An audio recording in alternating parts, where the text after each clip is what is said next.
what we're talking about here. It's unreal. Very long article here.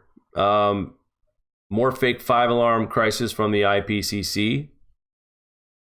Talks about how UN and other scientists recently sent out news releases claiming July 2019 was the hottest month ever recorded.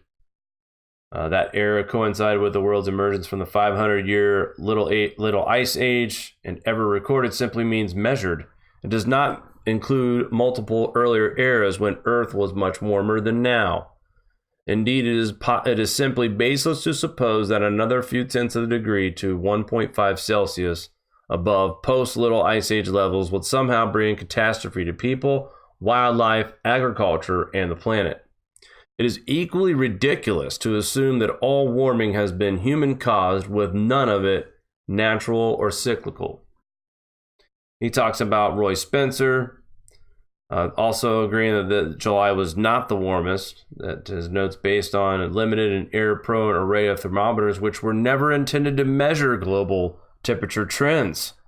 The measurements come primarily from airports and urban areas that are artificially warmed by cars, jets, asphalt, air conditioning exhaust, and other human heat sources that warm the measuring sites as much as 10 degrees Fahrenheit above temperatures in rural areas just 10 to 25 miles away. They do not reflect satellite data or global reanalysis estimates that would give a much more accurate picture. Now I know, I get it. I get it. There's some of you out there that think that surface temperatures are a much better reliable reading than the satellite readings. And I think they're pretty fair about how they get their information from which satellite and why they come up with it, especially UH. They've shown us that there are other, like the RSS, which is very close to the same temperatures that the UAH has. Also a satellite. Now, what we don't want are satellites that cannot measure temperature if there's cloud coverage at all. And we all know that there is an increase of cloud coverage out there. So if that satellite is used, by the way, the main satellite they use for their satellite data is the one that has the highest temperature reading and the one that is the most unreliable satellite reading. Yet they go with it because Roy Spencer and his team, their numbers don't line up with their agenda. But this article is well written. It expresses a lot of concerns, a lot of frustrations as well. You know, it talks about instead of beef, humans must switch to nutritious and environmentally sound alternatives like green pepper, soy, asparagus, and squash, says the IPCC. Again, that's not far off. I mean, we need to be ready for that, possibly, honestly. And not because we're trying to stop climate change, but we may have no choice. If the climate continues to do what it does, the price for beef may be really high. All right. Says here also, instead of the full package of beef, pork, poultry, we should eat buckwheat, soy, pears, and kidney beans, or other globally optimal plant replacements. Of course, locusts, grasshoppers, grubs, and other insects are also excellent sources of protein, it notes. Now, this is coming from the IPCC. They're telling you, by the way, that your thermostat needs to be at 82 degrees overnight. During the day, it's 78 degrees. They're now telling you, hey, listen, instead of eating beef, pork, and poultry, let's get some buckwheat and soy and pears and kidney beans. That'll fill you up. And oh, by the way, great source of protein, locusts, grasshoppers, grubs, and other insects. Excellent protein sources, by the way. Come on. Are they going to eat the insects? Are they going to actually eat the insects too? This is getting ridiculous. As if to say, you know, the IPCC is like saying it in the voice like, yeah, it's okay. Yeah, you can eat insects instead. It's crazy. Yeah, I know, right? You know, except the IPCC is telling you to do this because they think it's going to help climate change. What they're failing to say is that we may have to do this anyway because of the grand solar minimum. But they don't want to tell you that because that'll be too much truth, and then you might have to prepare, might actually survive and get by and adapt and thrive. But, you know, anyway, I'll leave the article here. You guys can read through this. Very, very, very good article here. I just wanted to point out, though, you know, the IPCC is up to it again. And I think the whole temperature thing is one thing. When you're talking about urbanized temperatures, these record high temperatures coming from rooftops with slates, shingles, runways near these weather stations of airports with jet and the sun beating on the asphalt all day.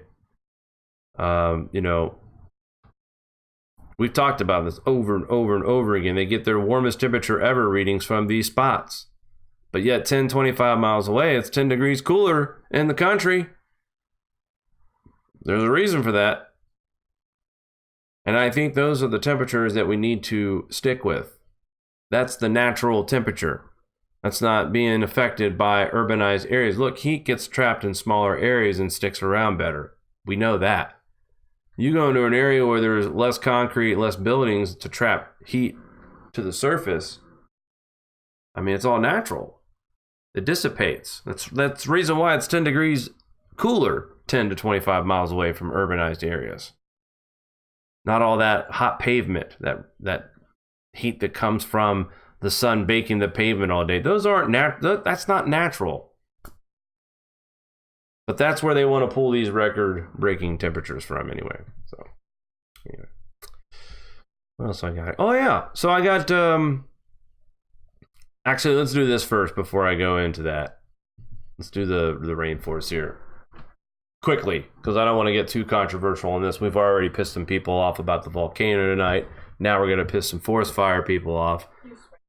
I know. I'm just trying some things out, Mari. That's all. Sorry. So you have been Amazon conned. NASA, Amazon rainforest burning at below average rates. What? Worse since 2010. Fires mostly farms, not forests. Bolivia socialist wildfires ignored. Yeah. So all these pictures, and again, I don't know the politics of South America or Brazil. I don't know the president. I heard a lot of people don't like him.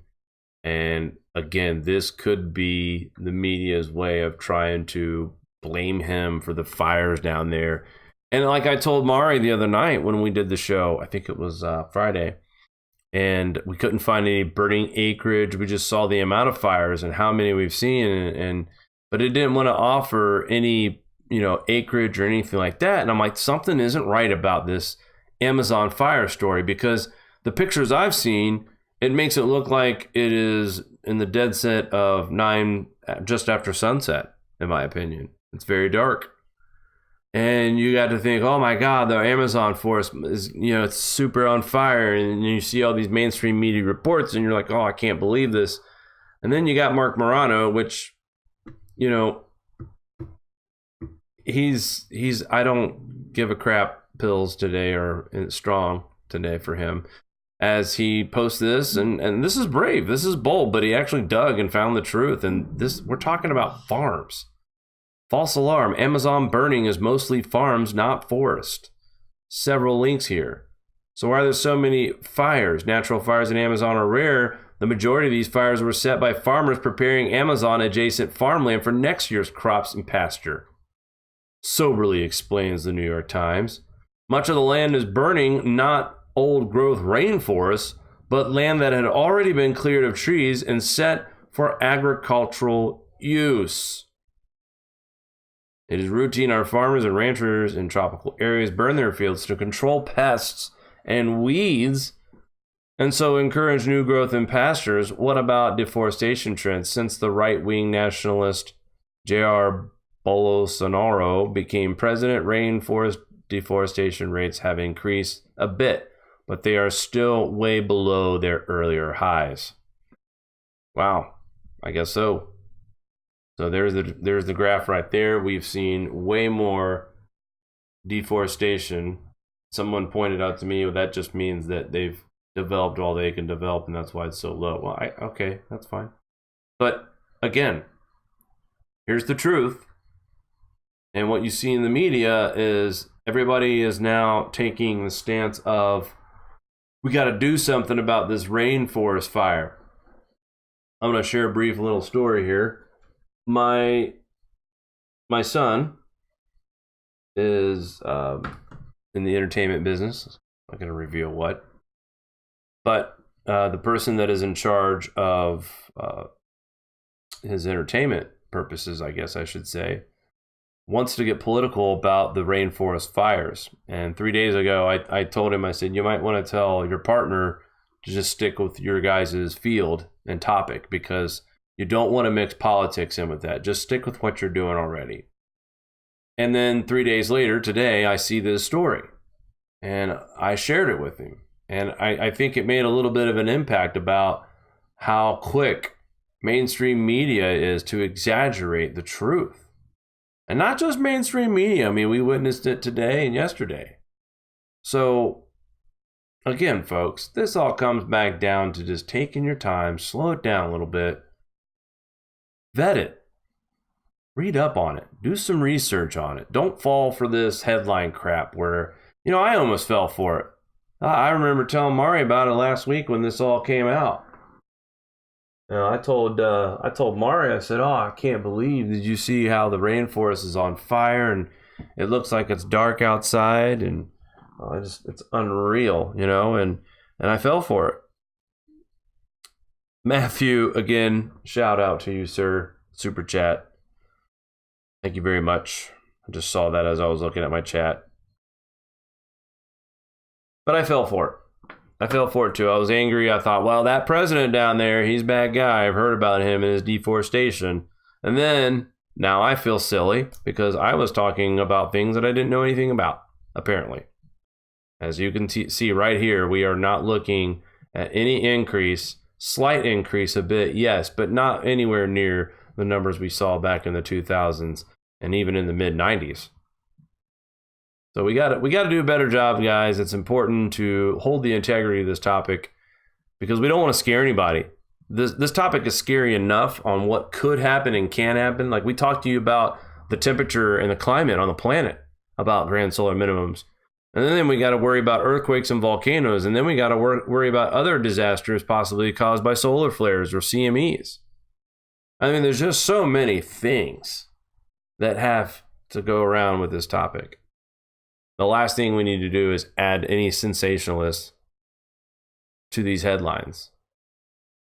I think everybody here deserves the truth, and time for panic is not now, and it's unfair that sometimes when you try to explain the truth to one side, they don't want to see the proof. And that's concerning when they don't want to actually, even when you show the proof and they don't want to look at it and they don't want to verify it, that's even more concerning. There's nothing shameful about admitting you're wrong. I do it all the time. There's times where we make mistakes on this channel. Mari and I will be the first ones quick to correct it instantly. It happens. We're all human. Just like the people over there at Volcano Discovery, they're human as well. They made a mistake.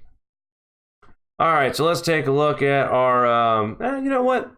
Let's take a quick break and we'll finish up with the weather and we'll do the Farmer's Almanac and all that good stuff. Guys, sit tight. Do you like this show? Give us a thumbs up. Want to support us more? Share to your favorite social media platform. Buy a t-shirt or become a Patreon. All links are in the description below.